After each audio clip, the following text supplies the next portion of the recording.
Okay, so let's start.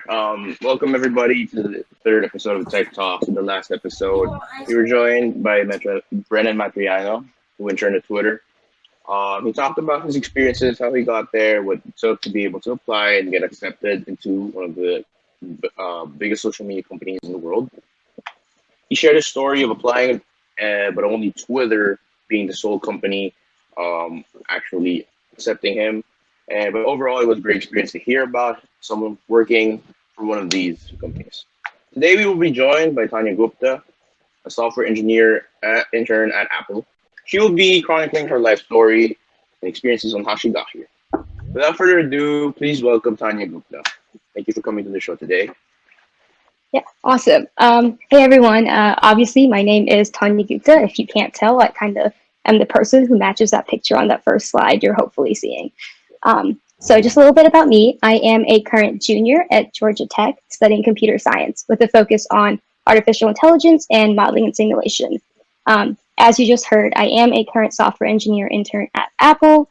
And so I'm kind of just going to walk you through how I got there and just kind of like my overall journey, because it's a little bit different than I think the average person who applies. And this is also my first internship, so there's been a lot of learning curves. So hopefully you'll find this interesting. But yeah, if you want to go to the next slide. Right. Okay, yeah, so let's just talk. Oh, sorry. I'm sorry. If you want to change the slide, just signal us so we'll have it changed. All right. Awesome. Cool. Yeah, so let's just talk a little bit about my background. So in 2014, when I was literally 14 years old, was the first time I was ever exposed to STEM. My dad signed me up for a robotics club at my middle school, and I went to the first meeting, and I was, I think, one of the 2 or 3 girls there out of like 30 or 40 guys. And I immediately was like, Dad, I'm not doing this. There's no way. This is not cool. My friends are going to hate me. I'm not going to have friends. And I dropped out. And so I didn't really think about STEM, robotics, computer science, or any of that again, actually until about 2017 when I was in high school. But there was a little gap that happened in the middle. 2015, you can see I had a focus on higher education. So 2015 was right about when I began high school, and I started thinking about, hey, I'm going to college in 4 years. Like, that's important to me. And I kind of began this whole whirlwind of what am I going to study? And I was pretty fixated on either going into law or medicine. I really wasn't thinking about computer science at all. Kind of ruled that out in middle school with the entire fiasco of wanting to have friends, right? So, I kind of went through high school, started my application process for college, and in 2017, it was my senior year, 2017, 2018, I actually had the chance to take AP Comp Sci A in my high school, and that was the first time I had ever coded, seen what code might look like, things like that. But if any of you here have taken AP Comp Sci A, you do know that it's not exactly the most applicable class in terms of like the code you write is super basic. I was printing Hello World thinking that I was doing something huge, but I couldn't understand what a software engineer would be doing because it seemed like they had it all figured out. But, I decided to just go for it. And I was like, I'll just start off majoring in computer science, even though I was set on law and medicine. And I was like, if I don't like it, I'll just switch over later. And, here I am, and I obviously love it now. So I guess that puts me in college, right? So I get here, I'm at Georgia Tech, and I go to my first career fair. Georgia Tech is huge on computer science career fairs. And as you can imagine, I didn't really have anything on my resume.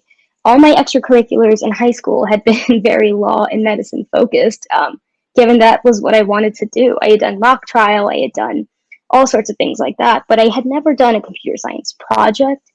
I had never done anything substantial, anything at all on my resume. I mean, if you read my resume in 2018, you'd be like, so you're actually a CS major? Because there was nothing CS on there. But, I still went to my first career fair. I actually lucked out and got 2 internship offers that first year, both from smaller companies, but it was still kind of eye-opening to me because I was like, I'm someone who definitely doesn't have any experience, and I got a few offers. So that kind of like set the pace for me in terms of how I was going to learn to, interview myself and present myself at a career fair. But, I decided to not take those offers, and I decided to study abroad instead. So I went to Barcelona for the summer, had a great time, came back, and then this past fall, I went to my second career fair, which is actually how I ended up signing up with Apple. And so I'll just talk a little bit about like the career fair journeys and like what I really learned, if that makes sense. So if you kind of, I don't know how to signal, but yeah. um, so I went to Georgia Tech. 2018, I started off and I was so excited. You know, I was a computer science major, one of the world's best schools. And right off the bat, I felt extreme imposter syndrome. I remember walking in 2018 to my first data structures class, and I sat down, and the kids behind me were talking about other freshmen to interview for their startup company. And I was sitting there like I coded in an IDE like 3 times. Like I had not even seen terminal. I don't know anything about computer science. And the kids in the same class as me are just talking about their startups. They already know this. They wish they had tested out. Blah blah blah blah. And I was just like, I don't know what I'm gonna do here. Like, how am I supposed to stand out in this field when I'm just so far behind? But that's when I kind of like applied this next quote, which you'll see in a second, to kind of like everything I did. So I was kind of told, sorry, could you switch the slide? Next slide. Yeah. So I was kind of told, I kind of came across this quote that said, you either succeed or you learn. And I was like, you know, that's really good advice. Struggling with imposter syndrome, feeling like I'm not nearly as accomplished as all the people around me. How do I make myself stand out? Like, where do I even start to try to compete with them or even just catch up? And it was really daunting at first, but then I just kind of came to the realization that the worst thing that would happen was that I could try something out, and if I don't get it, well, then at least I learned something in the process.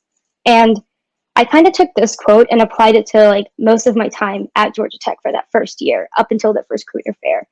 So I began to do what I thought was the best course of action. I said, all right, since I either have 2 options, I succeed or I learn, I'll just start getting super involved with everything, trying to learn as much CS as I can, and we'll just see how it goes. So I got involved with this club called Bits of Good, where I actually learned a little bit about web development. And the entire point of the club was to create websites and apps for charities. And so I really, really loved the mission, but I kind of realized that I wasn't a big fan of like the front end web development because that's kind of what it was heavy on. And I also wasn't too good at it. So I kind of stepped back from that and I was like, all right, maybe this isn't my path, but that's okay. So then I was like, all right, let me try something else. So I actually signed up for tons of group project classes so I could start learning what CS looks like in an actual project. And these were probably some of my biggest learning experiences. I got a chance to code the game of Risk. I'm not sure if most of you know what that is. I didn't know what it was at the time. So I did that, and I actually ended up leading the team, which sounds crazy because, like I just mentioned, I was at this point like 3 months into college with no experience of CS on my hand, but there I was leading the team. And I kind of realized really quickly that you don't actually have to know what you're doing. You just need to be passionate about it, and you will learn everything you need as long as you actually really like what you're doing.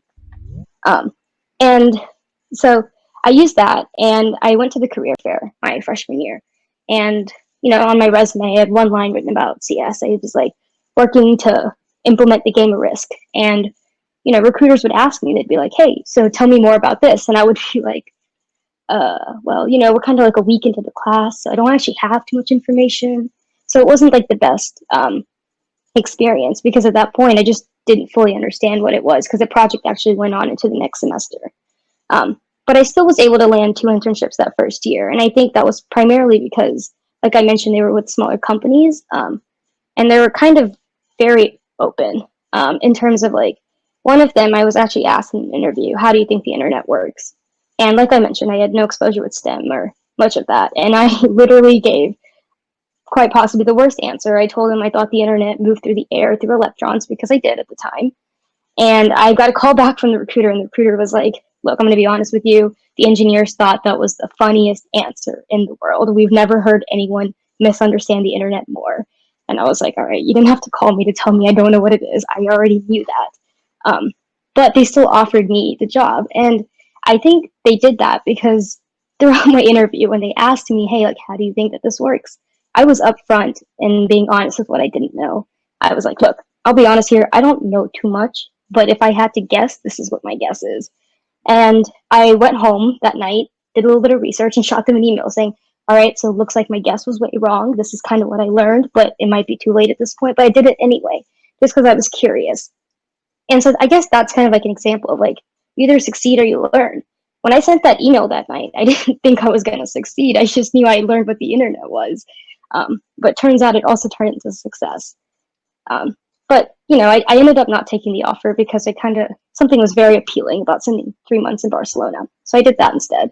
And while I was there, I once again took the same principle: you either succeed or you learn. And I used it in this other group project I got involved in, which was ironically web development once again, something I thought I didn't like. But I got to see the back end side of it. And I actually helped create a website that mocked the Barcelona metro system in a very rough way. But it was really neat because I got experience with the back end. And when I came back to campus, at this point it's fall, I'm looking around and I'm like, it's pretty neat. I got a few things on my resume. I've got that project from Risk last year. I have this new metro system backend project. And I was excited. I was like, this is looking better. I mean, there's some more CSE things on my resume in the second year. Hopefully this goes better. And that's actually when another opportunity came knocking, if you will. There was a local startup right next to Georgia Tech. It's called Radius Technologies, and I got involved with them. I just reached out and I got interviewed, and once again, I was honest. They asked me if I knew React Native, and I was like, nope, never heard of it, but I'd be happy to learn. But I still got the position, and I started doing some part-time work for them that fall semester. It was really cool because I was doing some front-end stuff, but I found this to be much more enjoyable. And I actually found myself learning a bit of app development along the way. So at this point, you can kind of see how I started shaping up my resume. I had a wide variety of projects, from front end to back end to app development. And I honestly wasn't really sure what I was looking for. When I started looking at internships, I was just more than happy to get anything. Let's go to the next slide. So talking about resumes, right? So career fair time came around and it was everyone's favorite time. Got to get that resume ready, things like that. And I've been thinking about my resume in the back of my head for almost a year at this point, from my first year up until where I am now. And I realized that I had three main things I was going to write on there that were related to CS. It was going to be my part-time work with Radius, that project I did over the summer, and then that Risk project. And that was honestly it. I wouldn't say I was proficient in any language because I was in no means proficient in any coding language. But I felt comfortable enough to explain that to anyone who was talking to me. But I took these and I realized that this is all great. I know what to put on my resume, but I didn't know how to put it on my resume. So I actually met with my advisor a few times, and he kind of helped structure me. And these are kind of like the biggest takeaways I got from that I kind of used. So off to like the right, you can see like a template resume. That's basically what mine looks like, but obviously a few different things. This is very first and last, not me. But this was kind of like the template I followed visually. But there was a few things I realized that really make someone's resume easy to read. So when you're to career fair, and even just online, when someone looks at your resume, they really just skim it up and down. And in about 10 seconds, they'll fixate their eyes on the things that they think are most important and then have a bias in the back of their head about, do I think this person is qualified? Yes or no. Do I think they're interesting? Yes or no. And so that being the case, I realized that although this was a good format, there were things that I needed to do different. My resume needed to be short and concise. Like when someone was skimming it, I wanted to make sure that they were able to read it. And more importantly, I wanted to show the impact of what all the projects I had done actually had, or, what I had actually done. So I guess quantitative measurements in this case were examples such as I created 2 APIs in my backend metro system project, which is not a lot, but it's exactly what I did, and I would be happy to talk to. Easy to follow and read kind of goes along with the fact that I realized that although bullet points are nice, just like you see on the right, they're a bit chunky there. You want to break it down. So all my bullet points were like, they should never go a second line. It was just one line and that was it. And most importantly, my resume was about me. The first draft I wrote in my resume, I noticed I did a lot of, the team did da da da da da da da. But that's not who the recruiter was looking to hire. They were looking to hire me. So I went back in and I restructured all the sentences to be like, I did this for my team, which kind of shows like the initiative that I took and what I was actually able to learn from all of it. But so at this point, just kind of like trying to paint my picture here, but at this point, I kind of created my resume and I was like, I'm comfortable with this. I think that this resume, even though it doesn't have the most experience compared to most of my peers at the school, it's easy to read, it's easy to follow, and it really is everything I've done. And I could honestly answer any question on this resume. Um, but I also knew that wasn't enough.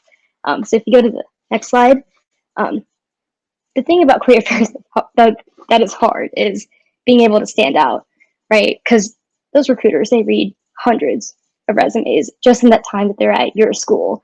We're not even talking about different schools at this point. So I kind of tapped into like who I was as a person. I was like, you know, I love CS. I do. And I've got my projects just like everyone else. But what makes me me? Aside from the fact that, yeah, I'm passionate about technology for good, but so is second guy, third guy, fourth guy. So I kind of brought these three things that you see on the screen here into my career pitch and my interview. Kind of like, I guess I brought this into my career pitch, which eventually led to the interview. So I know that sounds weird, but I'm going to explain that. Um, so when I would go up to a recruiter at a career fair, and actually I can make this really specific. When I went up to the recruiter for Apple, I handed him my resume, and he did the recruiter thing. He took it, he read it down, looks up, and I'm doing my little career, like my elevator pitch. I'm like, hi, I'm Tanya. I'm a sophomore. I'm studying this and this and this. I'm really interested in Apple because of this. One project I've done that relates to you is this. And he reads it, looks at me up and down, and then right at the end, and I was like, hey, and so now that you kind of got a chance to skim my resume, I've told you a little bit about my favorite project. I'm just going to tell you three fun things about me that aren't on my resume, but I think are very important to me as a person. I drink an unhealthy amount of black coffee, not because I need the caffeine, but because I love the bitterness of black coffee. I just love it. Can't help it. My favorite color is pale yellow, and my dog is my best friend. And I would literally have a picture of my dog on my watch as the background, and I would show the recruiter, like, this is my dog, his name is Leo, and he is my absolute best friend. I begged for years to get him, and I finally have him. And every recruiter that I did this to would just kind of stop, and they would be like, have to reprocess for a second, like, whoa, we were just talking about CS. I've been thinking about CS all day long, and now here comes someone talking about dogs and their favorite color, like, what? And it would kind of put a pause in like the rush of the career fair, just to be like, hey, I'm a person too. Hear me out really quick. I know this is not as relevant to the job posting or requirements, but I think it's important for who I am and to show you that I'm here for more than just code. I want to build connections. I want to get to know you, and I think you should get to know me. And so that's kind of what I did to stand out, which sounds kind of funny, but if you think about it, the recruiter goes home at night and they're like, yeah, you remember that kid today who showed us a picture of her dog? Yeah, pull up a resume really quick. And I think that's kind of how I started getting my foot in the door. And it's a weird way, but it worked because I started getting callbacks. People were like, hey, yeah, I want to keep talking to you. And I was like, I was blown away. I was not expecting this at all. It's like people are actually responding to this. Like, this is crazy. And I remember actually that my recruiter from Apple contacts me and he was like, hey, yeah, so do you have any other pictures of your dog? Before we even started this my interview, after I'd initially met him, he was asking me about these little fun facts that I had mentioned. And that was just kind of true across the board. And so I think one of the biggest takeaways is, it's important to have a strong resume, strong like goals, strong like focus. You got to have the skills, but you also need to be yourself, and you need to have that authenticity about what makes you you. You can love to code, but what else are you? Because everyone here loves to code. We're all software engineers. Um, so that kind of got me my foot in the door. And then, of course, came the technical interviews. So I can talk about some tips I then used when I actually started getting these interviews to how I actually passed them. So if you go to the next slide, yeah. So you'll see I've got a short little list here. So once I got my foot in the door and I got callbacks for interviews, the first round was always technical. And it's like, okay, well, at this point I was a little bit nervous. I was like, I don't know how I feel about coding in front of someone while they're watching me, knowing that they've been a software engineer for 10 years at this company. Like, I'm sorry, I've been coding for like a year and a half right now. Calm down. I can do my print statement. I am happy with my print statement. But I didn't let that scare me. And I think the biggest resource that helped me through technical interviews was this book called Cracking the Code. If you look it up, it's like a green book, kind of thick, but it is like the best interview prep book in the world and the best book to learn about data structures and algorithms, no matter who you are. So I kind of went through this book and I actually read every page of the review section, which is about 200 pages, but it was so worth it because it really helped me understand what data structures were and what kind of questions could be asked. And then another thing that I did to help prepare was I would whiteboard these questions to non-CS people. Because oftentimes in technical interviews, you stand up and you gotta, well, I don't know how it's gonna be now in the virtual format, but back in the day before coronavirus, you would stand up and you would whiteboard, right? They'd give you a question and you would write down your code. And I think the most important thing there is showing that you can communicate with the recruiter what you're thinking about code as you're coding it. Because if you can't communicate, the recruiter doesn't know what you're thinking or how you got to your solution. And I thought that the best way to do this would actually be to see if I could explain this code to someone who didn't have a background in CS at all. So for me personally, I would go to the library. It'd be like 10 p.m. at night. I would drag my boyfriend there with me because he's an aerospace major. And I would pull up like some data structures questions and I would start talking through them.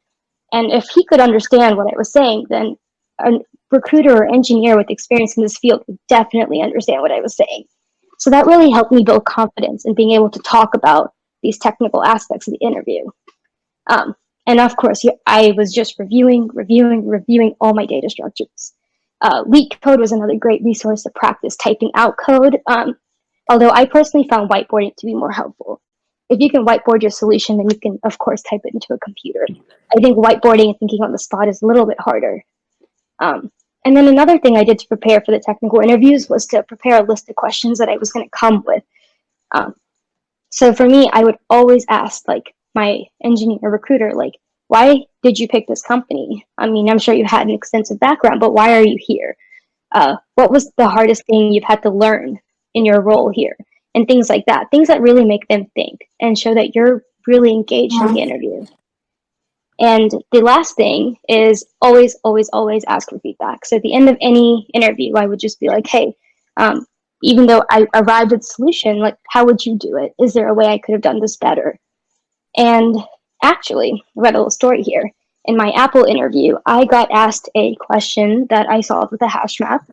And the guy interviewing me was like, he asked me if I'd ever heard of this data structure. I can't even remember the name because I hadn't heard of it, but it basically was like a tree with letters. And he was like, hey, have you heard of this? And I was like, no. And he was like, that would have been like the best solution. And I was like, okay, well, I was like, if you don't mind, can you tell me about it? And he was like, oh, like we're a little busy with the interview. And I was like, okay, that's fine. But after the interview, I went and looked it up and I was like, I didn't even know this existed. And I sent him an email and I was like, hey, just want to let you know, thank you for telling me about that data structure. I didn't know about it before, but I'm glad I know. I'm familiar with the term now. And, I was just like, all right, that's another of my succeed and learn. I guess I ended up learning here and not succeeding. But I think all of that just goes to show that you are very open to learning, which is oftentimes what these people are looking for, because you're not going to know everything once you start your job. That would just be crazy if you already did. But those are kind of like my biggest tips that got me through like the technical interview and really opened up a lot of doors for me. And if you go to the next slide. So that's kind of how I ended up to where I am today. I am currently a software engineering intern on the ad platforms team at Apple, and I'm loving it. It is my first internship. It's been super fun. But I think even with the position I'm in today, I didn't understand my project at all. I thought it was really confusing. I didn't know if I was going to have the technical skills to do it, but I didn't let that scare me, even every day. I think every day I'm still learning. If I already knew how to do it, I wouldn't be here. And so it's okay to not know, as long as you're ready to learn. And if you go to the next slide, the last thing that I learned was the importance of networking. And so I'm just going to tell you a quick story here to talk about why it's so important. So my freshman year, I stood in line at the career fair to talk to Goldman Sachs. And the guy in line, like the recruiter from Goldman Sachs, kept saying, hey, we only hire third years. If you're not a third year, get out of line. And I stood there anyway for an hour. And I was like, oh, that's fine.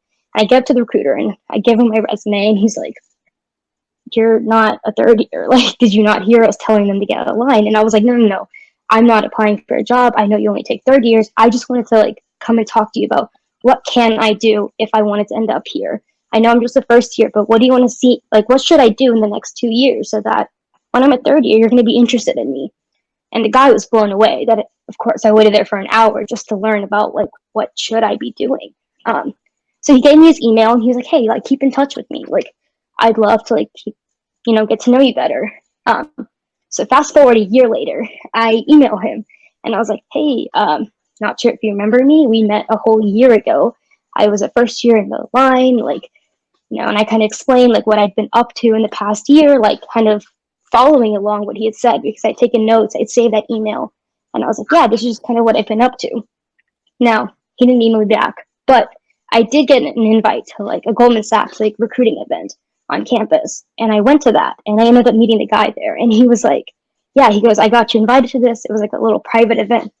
And I just kind of hit it off with him. And from there, I mean, he helped me through the interview process, the technical interview process, behavioral, all of it. And I actually ended up getting an offer, but I decided to take the one at Apple. But it was just kind of crazy to me how just because I had emailed him a year later and kept that network up, I was able to take that and turn it into a job offer. And so even though it might seem silly, trying to network with someone if they don't respond, that doesn't mean it's not working. So always, always, always keep networking. And on that note, if you go to the last slide, network with me. I'm happy to meet anyone, ask questions, give you advice, take advice myself. I love it. You see my LinkedIn at the bottom. Just send me a message. But yeah, that's just like a quick little rundown of me and kind of what I've been through. But yeah, thank you guys all for listening. I don't know if that was helpful at all for anyone, but feel free to like ask me any questions. I'd be happy to answer them. Okay, thank you, Tanya, for that wonderful talk. That was actually really inspiring. For the audience, if you have any questions for Tanya, please write down in the chat, and then we'll read it through her for her. All right. So, Tanya would like to ask you some questions, if it's okay. Yeah. So you mentioned the technical skills you needed to be able to get into Apple, right? And Yeah. the importance of networking, and that's actually a really important thing. We would like to know though, what are some soft skills or like some less technical skills that you would need in order to get to where you are now? Yeah, definitely. I think the biggest soft skill to have is the ability to listen to other people and just understand what they're saying or what they might be needing. And you can really take that in like your personal relationships to your professional relationships. When I talk to my manager at work, I need to make sure that like when he says something to me, I'm understanding what he's saying. I'm actively listening. I'm asking questions. And the same thing was true in an interview. When I got asked a question, I wanted to make sure that I fully understood what was the scope of the problem being asked of me. How can I take this and like, actually answer it and give them what they're looking for. So I think that's one of the biggest skills that you don't really realize you need until like much later. And it's one of those that just kind of like sticks with you. And then I'd say another skill that I found really important was just the ability to be yourself and communicate freely. And I think for me, a lot of that stemmed from the idea of you either succeed or you learn. And so I wasn't scared to communicate about, hey, this is me as a person. I love the color yellow. This is my dog. I love coffee. Also, this is what I know about code. And I wasn't scared to do that. And I was able to communicate why that random tidbit, if you will, could be relevant to why I'm even telling it to you. So I'd say like communication and being able to listen are like some of the biggest soft skills that are like really important.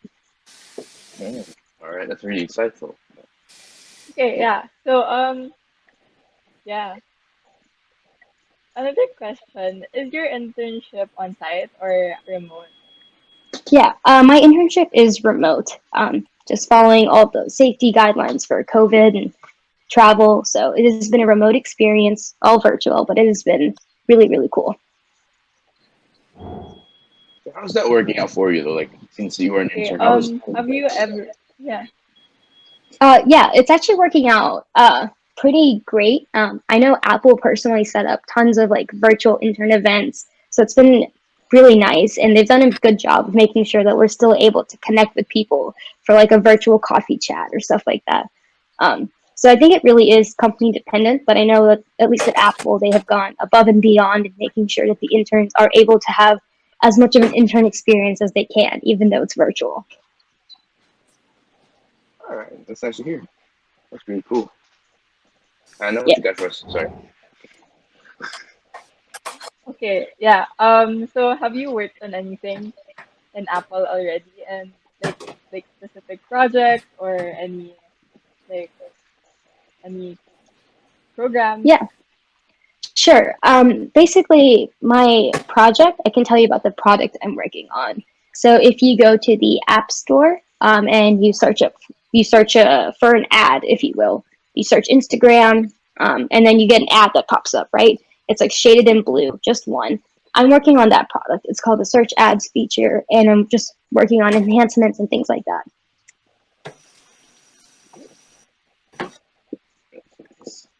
Yeah, that's Um, great. Han, All right. you have any questions? Okay. In your own perspective, since you just mentioned that you were working on this certain project, what would you think? In what ways do you create value as an intern? Because you are an intern, but you are doing something as big as this, right? So how could right. you say how much value could you say? Um, I'd say like the actual value of my project is huge. I think at least at Apple, one thing I've learned about the company culture, and especially the team I'm on, is that you are always doing useful work. And if I wasn't doing this work, then it would be the next full time employee. And so that's really cool. And that like I know that the work I'm doing is not only valuable to my team but to the company. I can't exactly speak into all the specifics of it because I'm still in the midst of the internship, still trying to figure things out, but it's definitely valuable. Okay, okay, that's nice. All right. All right. So what is the most important thing you learned working in Apple or in the tech industry as a whole? Yeah, What do you got for us? I'd say the most important thing between my internship at Apple and then the part time work at Radius has been attention to detail. So whether I'm working on something big or small, uh, complicated or simple, making sure that it's executed to like as close to perfection as possible is super, super important. And I think those little small attention to detail is like it really pays off in the long run. So I think that's probably like the coolest thing that I've like gotten the chance to see with how valuable that can be. If that makes sense. Yeah.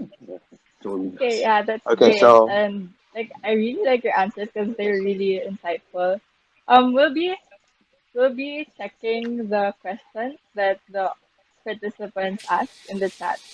So one, do they train you at your internship and when you're working on your project? And how do they choose what area you should work on? Yeah, definitely. So at Apple specifically, you apply into a team. So when I got hired or when I was going through the interview process, I was specifically interviewing for the ad platforms team. At other companies such as Goldman or Salesforce, you often go through the interview process, and if you kind of meet their base criteria, they then match you based on your interest and teams that are looking. As far as training goes, I was actually so it's kind of like a weird way. There was like onboarding, but the onboarding was mostly about the company culture. Learning about my project and how I was actually going to code has been a mix of being able to talk to my mentor about what's expected of me, being able to look at past projects, previous things for examples, and really just trial and error, right? Same thing with like school at this point. It's like, how do you get trained to know that like when I get this assignment, how do I know how to do it? Well, it's trial and error. And if I don't know, I go to office hours and I get help. It's kind of like the same way at work. So that's kind of like how I'd say the training is. But yeah, I don't know if that answers your question, but Okay, and another one, yeah, okay. Another participant, Samir, asked, could you specify what whiteboarding is? um, I don't remember saying whiteboarding, so you might have misheard me. If you could just give me context for like where I mentioned that, I would be happy to explain what I meant. oh, Okay. Okay. And, Another Sorry, question. Samir. Okay, sorry. Um, for someone oh who's no. a rising sophomore that's on summer break, what would you recommend them to do now to get where you're at someday? Yeah, definitely. So, I'd say the best thing you could do is just kind of pick up a personal project or some skill that you really want to learn and just dive headfirst into it. I think that's like, I think the learning you do on your own is so important, and it really gets you places. You don't have to know anything when you start, you just have to be willing to learn. So I'd say like the best thing you could do is like, I don't know, make yourself a personal website or make yourself a fun app or something. If you've always been interested in iOS development, then go for that. Just kind of explore what you're interested in and figure out what like type of computing that you're like super into. Oh, I see the comment about whiteboarding now. Sorry, I totally forgot that I was talking about that. Um, yeah, so I guess the question is like, what type of, let's go ahead, specify what whiteboarding is. So that's kind of like in a technical interview, they could give you a problem that's like, hey, like, suppose you have a linked list and you want to add something to the front of it. How would you do that? That's a pretty basic technical question. They're normally a little bit more confusing than that. But whiteboarding is you'd be sitting in the room, they give you that question, you get a marker, and they're like, all right, code your solution. Basically, code a method that could take in something new and then add it to the front of a linked list. And so then you kind of turn around and you literally write code on the board explaining what you're doing as you're doing it. So I guess like the biggest thing there is just communicating. You don't really want to just be writing on the whiteboard with like no words in the room. You kind of always want to be talking through what you're thinking. And like I know for me, I remember in interviews, I would start writing, explaining myself and being like, on second thought, I'm realizing that I don't really agree with the way I was thinking at first. So I'm going to try this again. And I would erase it and then start again. But that shows the recruiter that like it kind of shows them and walks them through my thought process when I'm given a problem. I hope that Okay. helps. Okay, we have Chris over here with a question. You say the technical interview was tailored to your experience on your resume, or were questions more like lead code medium or easy? Yeah, so that's a really good question. I'd say it's actually a mix of both. And I think it also depends on like the recruiter at that point. I know for Apple, my first round interview, my question was actually tailored to my resume. It was kind of, they looked at my resume, saw I had worked on a project and done some back end work, and then they proceed to ask me a question about back end like development. But I've also been in interviews where my resume doesn't matter and they're just testing pure data structures and algorithms. So I'd say it's like a good mix. The questions also can be a good mix as well. Some companies definitely lean towards much more leak code medium, leak code hard. Some are leak code easy. So I think like the best way to practice is really just leak code medium and really understanding your data structures. Because I think if you understand them, you can answer any question about them. All right. BR has the question over here. He thought that lining up with a bunch of third years was really courageous because honestly, I do too. That's cool. That's awesome. But what tips would you give who struggle to struggle with anxiety? Because sometimes a lot of people they tend to not do this because they're anxious that they're not supposed to be here. What tip would you give us for that? Yeah, definitely. That's a really good question. And it's definitely something that like I've had to overcome myself. I think the biggest tip is always just remembering that the worst thing that can happen is being told no or being told like, hey, you waited in line for no reason or something along those lines. It's really taking that problem for me and like thinking about what is the worst case scenario here where I'm like, oh my gosh, this should not have happened. And oftentimes I find out that the worst case scenario isn't something that's totally unmanageable. It's just something that I have to be okay with if it didn't work out. So, I could have stood in line with Goldman and gotten up there, and the guy could have been like, hey, we said third years only. Why don't you come back in 2 years? And although I think I would have been like, oh my gosh, like I shouldn't have done that, I don't think I would have regretted it because I would have known that that was something I wanted to try.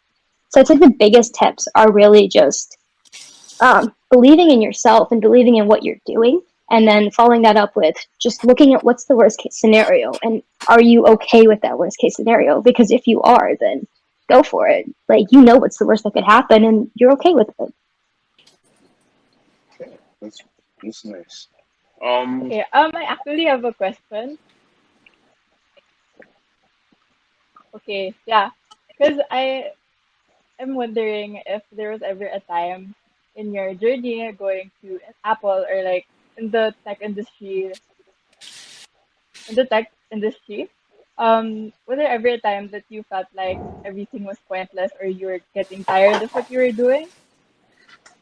Um, I think I've reached points of frustrations where I'm like, oh my gosh, why isn't this working? I feel like I've tried everything. Um, but I don't think I've ever reached a point where I'm tired of what I'm doing. And I think that kind of goes along the lines of just being passionate about the field that you're working in. And for me, like, I really love back end development, which sounds weird, but I just really love like how there's so many different pieces that you get to connect. And once you get them working, it's so cool to see like the flow of code and data. So I guess it's really just finding something you're passionate about. And if you find yourself getting tired of it, then just don't do it. Go find something else. And that was kind of like my experience with like one of those uh, clubs I had joined early on in my career. I was like, hey, I don't really like the front end. I'm gonna head out, and that was okay. It wasn't that I was tired. I just didn't like it. But yeah, uh, Okay, that's cool. Yeah. Happens. All right, VR has a follow up. How do you cope with rejections? Because that tends to happen a lot. yeah. That's a really good question. I have had my fair share of rejections. I think at first, when I got my first rejection, it was actually my second year. My first interview I got was with Microsoft, and my first rejection I got was with Microsoft.